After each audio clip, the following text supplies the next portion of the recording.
Fala, turma! Sejam todos muito bem-vindos ao canal Paralelo 16. Professor Zé Soares, você já me conhece. Do meu lado aqui, professor Marcos. E aí, pessoal, tudo bem?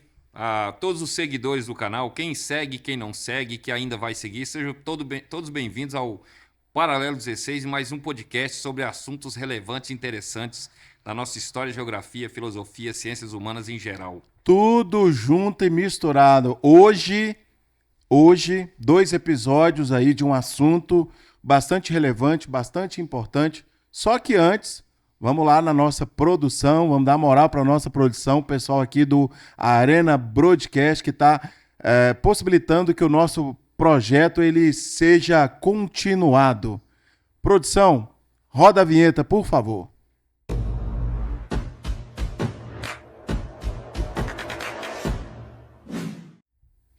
E hoje, estava de olho aqui no retorno aqui para não perder o time. Hoje nós vamos falar de um evento que mudou a história da humanidade e foi responsável naquela divisão que é divisão, professor, que fala da história? É, divisão da história. Na divisão da história, esse evento foi responsável por dar início à era contemporânea, professor Marcos. Isso, exatamente. A gente fala divisão ou periodização histórica, né? O José está falando aí, o tema de hoje é a Revolução Francesa. As suas origens, né? As origens que não são somente políticas e econômicas, mas também sociais e culturais, por que não dizer? E ela vai dar início ao período da nossa era contemporânea, os desdobramentos dessa revolução, tá? Que é tida como o início do fim do absolutismo na Europa. Porque a partir daí, os regimes... Não, essa frase aí, ela é marcante. Repete aí, pessoal, aí, essa frase é marcante. É o início do fim do absolutismo na Europa. Ou seja, a partir daí os regimes absolutistas vão cair na Europa, certo? Então, essa Revolução Francesa que acontece em 1789, que tem seu auge ali na queda da Bastilha, a gente tem que retornar, José, alguns anos atrás, algumas décadas atrás, para entender como que o rei, que antes tido como o monarca absolutista, né? O Luís XIV vai falar: o Estado sou eu, e muito antes disso o rei é tido como uma figura divina, sagrada, ou seja, uma figura sacralizada. Nós vamos entender por que ele vai perdendo esse ar de sacralidade com o passar do tempo, até chegar ao ponto de que o rei é uma figura sagrada em um período, e em outro ele está em cima do patíbulo e vai ser decapitado lá na guilhotina. Então tem um desenrolar aí de vários processos que vai resultar nesse ato aí dramático, né, na história mundial. Essa parte ficou tão boa que nós vamos tirar para fazer um corte aí depois. Já emenda aí, já dá continuidade aí, já mete marcha. E assim, curiosidade, né, sobre a guilhotina, que é utilizada e, segundo dizem, né, um método de execução o mais humano e indolor que existe. Não queiram testar para saber. Ela foi utilizada na França até 1970. Tem um filme de época aí, Papillon, que inclusive tem como é que fala? A gente fala regravação? Um remake. Um remake, que aborda justamente isso aí, a prisão, os prisioneiros franceses em uma ilha, que lá se utiliza a guilhotina, quando chega em casos dramáticos assim, de tentativa de fuga, 1, 2, 3 vezes, 4, eu não lembro. Tá? Então, a guilhotina ela foi utilizada na França até a década de 1970, século XX.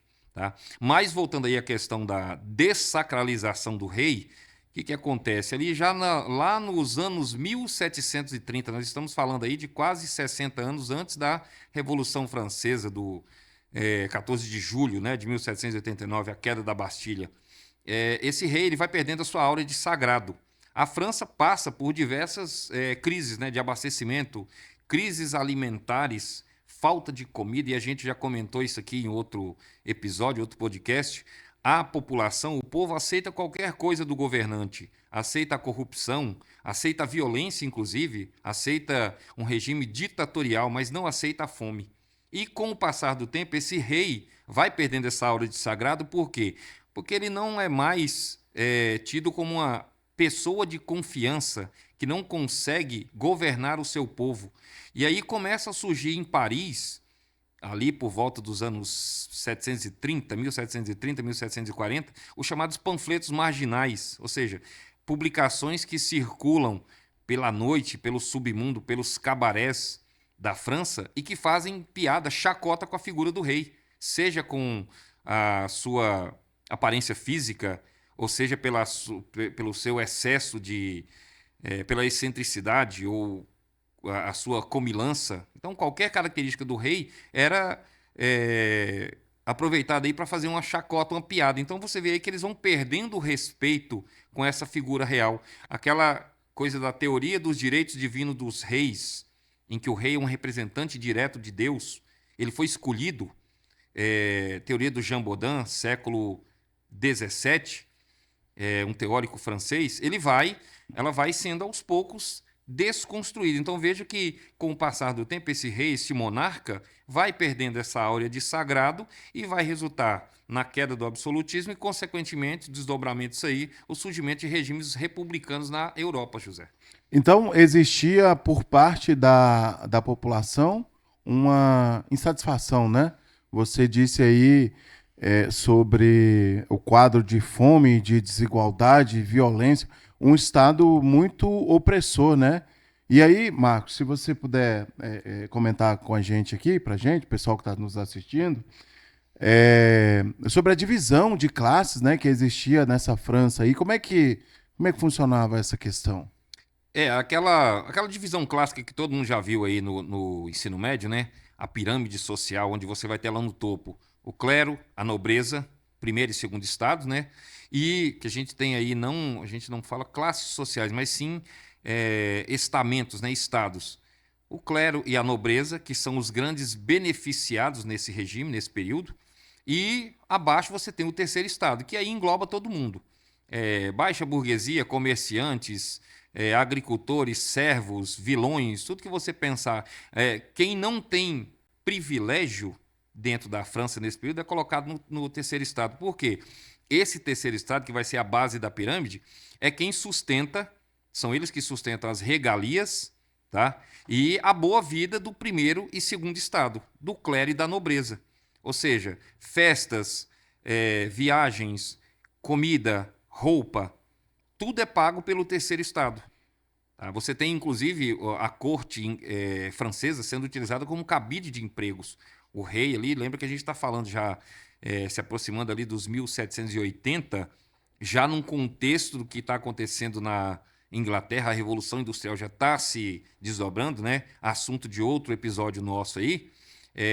Você tem um primeiro e segundo estado que simplesmente eles têm uma série de privilégios feudais, inclusive. Porque a França, nesse período, ela tem apesar da gente já estar na era moderna, finalizando a era moderna, que é a Revolução Francesa, segundo a historiografia europeia, tá? Essa historiografia que, inclusive, é eurocêntrica, ela faz uma divisão da história, como a Revolução Francesa ela vai ser um divisor de eras, né? A era moderna para a era contemporânea.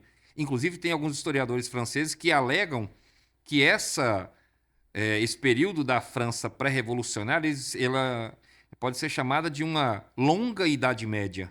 A França moderna, pré-contemporânea, ela ainda tem uma configuração feudal, ou seja, você tem o primeiro estado, clero, nobreza e a população, onde estão ali todos que não têm privilégios e títulos de nobreza, títulos esses que podem ser comprados ou então adquiridos através de concessões reais.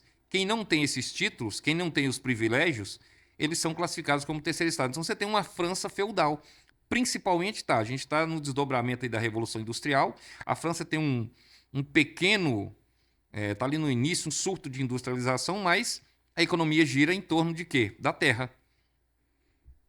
Gente, eu espero que vocês tenham compreendido esse assunto como eu compreendi aqui. Que aula, viu, professor? Que aula. Então, a sociedade sem nenhuma mobilidade. Sim, uma sociedade estática, nos mesmos moldes da sociedade feudal, né? Você não tem uma mobilidade. Quem nasceu servo vai morrer servo, quem nasce nobre morre nobre e vai gozar desses privilégios aí que a nobreza proporciona, e o pessoal do clero também. Então, o que nós temos aí? Uma situação que vai se agravando cada vez mais. Nós não temos só a Revolução Francesa, o ato que vai derrubar esse absolutismo, mas nós temos antes várias revoltas em várias cidades, pela questão de quê? Questão de abastecimento, a crise de abastecimento, a falta de alimentos. A França do período aí, a Europa, né, ela é castigada, vamos dizer assim, por uma série de intempéries, né? Chuva demais, frio demais, seca demais. Isso aí dificulta qualquer produção agrícola, que é a base da economia, que é de onde eles tiram o sustento, né? A sua alimentação e o seu sustento. Então nós temos uma França que está se tornando um barril de pólvora. A gente vai ver isso aí após a Revolução Francesa, as suas consequências. Vou citar alguns fatos aí, né? Alguns desdobramentos dessa revolução, mas nós temos um país que se torna um barril de pólvora prestes a explodir diante de tantas dificuldades pelo qual passa a sua população e, principalmente, o descaso do Estado, o descaso do rei Luís XVI. Essas questões, gente, não são questões muito diferentes do que nós acompanhamos em outras localidades, né? E em outras sociedades também, né? O Estado agindo com descaso perante a sua população, né? E para vocês, o professor Marcos falou uma questão aqui que eu achei bastante interessante, né? Que são as transformações climáticas, né? Então, para vocês verem, não é de hoje que a questão climática ela interfere e prejudica, né? Lembrando que esses problemas são criados, são potencializados por ações antrópicas. Então, o próprio ser humano é responsável por isso aí. Então, já lá nos idos do século XVIII, várias regiões do planeta, em especial a Europa,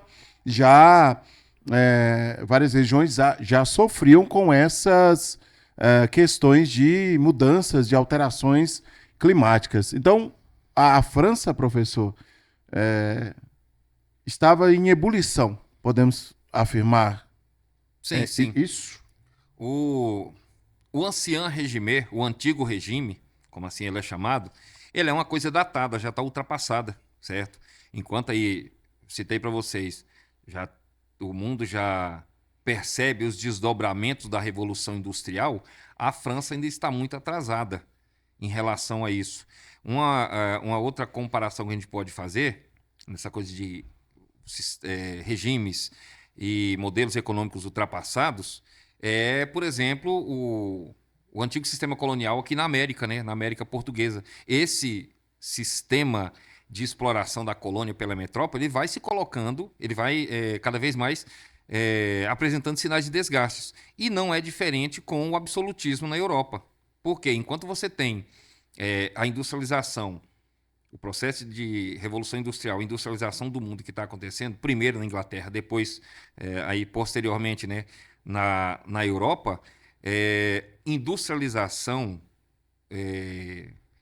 a formação do capitalismo ali, do capitalismo industrial, o trabalho assalariado, ela não combina com absolutismo, ela não combina com a intervenção do Estado. E até porque a gente tem que lembrar que tem uma circulação de ideias. A França vai ser também o berço do iluminismo. O iluminismo que prega, inclusive, o liberalismo econômico, a não intervenção do Estado, a liberdade de pensamento, os direitos, né, o jus naturale, o direito à vida, propriedade privada e liberdade de pensamento. Então, isso daí é a base isso aí vai servir de base, né, para essa Revolução Francesa, para esse ato, para esse evento, né, o ato não, um evento que vai transformar a vida da Europa a partir de então e do mundo inteiro. Vai ter suas consequências. Sensacional, professor Marcos. Muito, muito, muito didático, né, a sua explicação. Eu quero te pedir para você continuar conosco aqui, porque esse assunto tem, e o professor Marcos vai explicar no início do próximo vídeo, por que nós não vamos tratar de algumas etapas, principalmente no governo de Napoleão. Né? Então, nós temos um segundo vídeo, eu peço que você nos acompanhe aqui para a segunda parte desse assunto que está muito interessante aqui, o aprendizado aqui hoje e informações também, né? Em alto nível. Então, você que já está inscrito, meu muito obrigado. Você que ainda não está, você que chegou agora aqui, seja muito bem-vindo ao nosso canal, se inscreva, ative o sininho das notificações. Nós temos um propósito aqui para fazer os nossos episódios, para gravar os nossos episódios em 16 minutos. Tá uma correria de doida, já passamos aqui do tempo. Lembre-se sempre, os cães ladram, mas a caravana não para. Forte abraço.